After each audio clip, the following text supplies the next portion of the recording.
Nellore rural నియోజకవర్గ పరిధిలోని 24వ division Kanuparthipadu దళితవాడిలో 74 లక్షల రూపాయలతో పలు అభివృద్ధి పనులకు జనసేన పార్టీ వీర మహిళలు కోలా విజయలక్ష్మి నందిని యాదవులతో కలిసి రూరల్ ఎమ్మెల్యే కోటమిరెడ్డి శ్రీధర్ రెడ్డి శంకుస్థాపన చేశారు. పార్టీలకు అతీతంగా అభివృద్ధి కార్యక్రమాలకు మహిళలను ప్రత్యేకంగా ఆహ్వానించి భాగస్వాములను చేస్తామని ఎమ్మెల్యే కోటమిరెడ్డి శ్రీధర్ రెడ్డి తెలిపారు. మహిళా రిజర్వేషన్లు వచ్చినా రాకున్నా ఆంధ్రప్రదేశ్ రాష్ట్రంలో 33% రిజర్వేషన్ను కల్పిస్తామని యువనేత నారా లోకేష్ చెప్పారన్నారు. నెల్లూరు రూరల్ నియోజకవర్గంలో ఎన్నడూ లేని విధంగా రికార్డు స్థాయిలో 700 కోట్లతో అభివృద్ధి పనులను చేస్తున్నామన్నారు. ఈ కార్యక్రమంలో కూటమి నాయకులు, కార్యకర్తలు తదితరులు పాల్గొన్నారు. ప్రజలందరికీ మనస్ఫూర్తిగా నేను క్షమాపణలు చెప్తూ ఉన్నా. ఎందుకు ఈ దళితవాడ ప్రజలకి క్షమాపణ చెప్తున్నానంటే, ఈ 2 ఏళ్లు తెలుగుదేశం పార్టీ కూటమి అధికారంలోకి వచ్చిన తర్వాత చంద్రబాబు నాయుడు గారు ముఖ్యమంత్రిగా, ఏదైతే రాష్ట్ర ముఖ్యమంత్రి చంద్రబాబు గారు, ఉప ముఖ్యమంత్రి పవన్ కళ్యాణ్ గారు, యువనేత నారా లోకేష్ గారు, అదేవిధంగా పార్లమెంట్ సభ్యులు వేమిరెడ్డి ప్రభాకర్ రెడ్డి గారు, రాష్ట్ర మున్సిపల్ శాఖ మంత్రి పొంగూరు నారాయణ గారి సహాయ సహకారాలతో, అధికారుల సహాయ సహకారాలతో నెల్లూరు రూరల్ నియోజకవర్గంలో అభివృద్ధి పనులు పెద్ద ఎత్తున వాడవాడలా జరిగాయి, జరుగుతూ ఉన్నాయి. ఇంకా కొన్ని టెండర్లు పిలిచి ఉన్నారు. ఇంత పెద్ద ఎత్తున నెల్లూరు రూరల్ నియోజకవర్గంలో ప్రతి ప్రాంతంలో కూడా అభివృద్ధి పనులకి శ్రీకారం చుట్టాం. కొన్ని పూర్తి చేశాం, కొన్ని జరుగుతూ ఉన్నాయి. కానీ కనుపర్తిపాడు దళితవాడకి ఈ 2 సంవత్సరాల్లో ₹1 కూడా ఖర్చు పెట్టలేదు.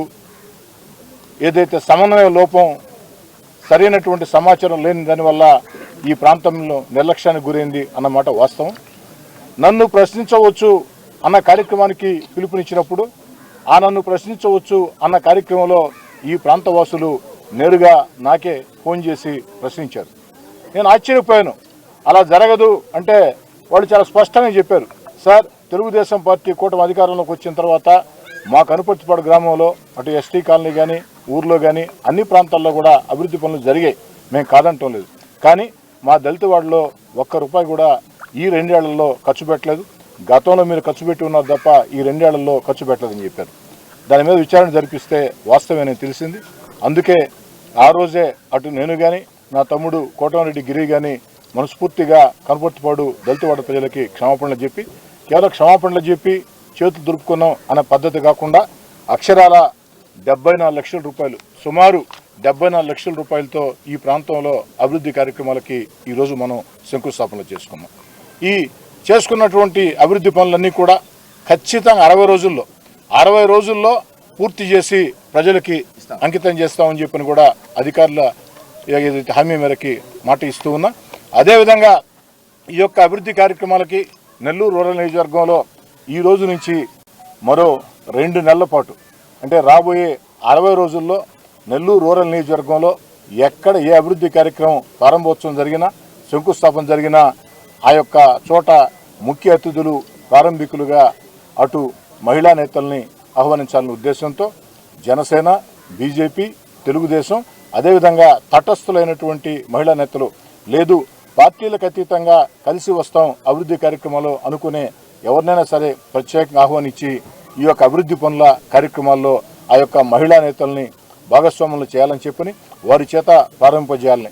ఎందుకని చెప్తున్నానంటే, ఈరోజు రాబోయే రోజుల్లో అన్ని రకాల కూడా రాజకీయంగా కూడా అటు భారత ప్రధాని నరేంద్ర మోడీ గారు కావచ్చు, కనుపర్తిపాడుకు సంబంధించి ఏదైతే ఆ ఫ్లైఓవర్ ఓటేశారో పనిచేస్తానని చెప్పిన మాట ఇస్తూ మీ అందరి వద్ద సెలవు తీసుకుంటూ, ఇప్పుడు పేరు కోలా విజయలక్ష్మి, జనసేన పార్టీ రీజనల్ కోఆర్డినేటర్ని.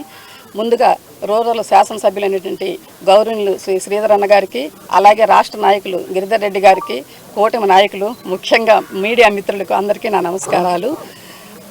ఈరోజు నేను ఇంతమంది ముందు మాట్లాడుతున్నానంటే పవన్ కళ్యాణ్ గారు ఇచ్చిన గుర్తింపు, నేనున్నానన్న భరోసా. అదే తరహాలో లోకేష్ గారి ఆదేశాల మేరకు రూరల్ నియోజకవర్గంలో 100 మంది మహిళలను తీర్చిదిద్ది వాళ్ళకు రాజకీయ బాధ్యతలు అప్పచెప్తానని చెప్పిన శ్రీధరన్న గారికి మా మహిళలందరి తరఫున అభినందనలు తెలుపుతున్నాను. రూరల్ కూటమి ప్రభుత్వం వచ్చినప్పటి నుంచి రూరల్లో ఎన్నో అభివృద్ధి కార్యక్రమాలు చేపట్టారు. అందులో ప్రతి కార్యక్రమంలో నన్ను భాగస్వామ్యం చేస్తున్నందుకు అన్నకు అభినందనలు తెలుపుతున్నాను. నేను రూరల్ ప్రజలు ఎంత నమ్మకంతో కోటమిరెడ్డి అన్నకు ఓటేశారో అంతకు రెట్టింపు బాధ్యతతో రూరల్ని అభివృద్ధి చేసి ప్రజల ఆశీస్సులు అన్న పొందుతున్నారు. రాబోయే ఎలక్షన్లో కూడా కూటమి ప్రభుత్వం అభ్యర్థులు ఎక్కడైతే నిలబెడతారో వాళ్ళందరికీ మనం సపోర్ట్ చేసి మళ్ళీ ఇంకొకసారి ఐకమత్యమే మహాబలం అని మనం నిరూపించుకుందాము. ఇంతకు ముందు రోజుల్లో మహిళలకు రాజకీయాలు అవసరం అనేవాళ్ళు, ఇప్పుడు రాజకీయాలకు మహిళలు అవసరమనే రోజులు వచ్చాయి. అదంతా ప్రధానమంత్రి నరేంద్ర మోడీ గారు, నారా చంద్రబాబు నాయుడు గారు, ఉప ముఖ్యమంత్రి పవన్ కళ్యాణ్ గారు, రూరల్ ఎమ్మెల్యే గారి వల్ల అదంతా సాధ్యమవుతుంది. మహిళలను ముందుంచితే వాళ్ళు శక్తి అంటే వాళ్ళు నిరూపించుకుంటారు, రాజకీయాలలో రాణిస్తారు. అన్ని రంగాలలో కూడా మహిళలు ముందుకు నడిపిస్తున్నారు. కుటుంబాన్ని ఎంత సమర్థవంతంగా నడిపిస్తారో ఒక మహిళకు రాజకీయంలో అవకాశం ఇచ్చినా కూడా అంతే సమర్థవంతంగా రాజకీయాల్లో కూడా రాణిస్తారు. కాబట్టి ప్రతి మహిళకు రాజకీయాలలో అవకాశం ఇచ్చి వాళ్ళ ఎదుగుదలకు తోడ్పడాలని ఈ మీడియా ముఖం ద్వారా శ్రీధర్ అన్నకు, అటు నారా చంద్రబాబు నాయుడు గారికి, పవన్ కళ్యాణ్ గారికి తెలియజేస్తున్నాను. ఈ అవకాశం కల్పించినందుకు శ్రీధర్ అన్నకు నేను మనస్ఫూర్తిగా ధన్యవాదాలు తెలుపుకుంటున్నాను. జై హింద్, జై జనసేన.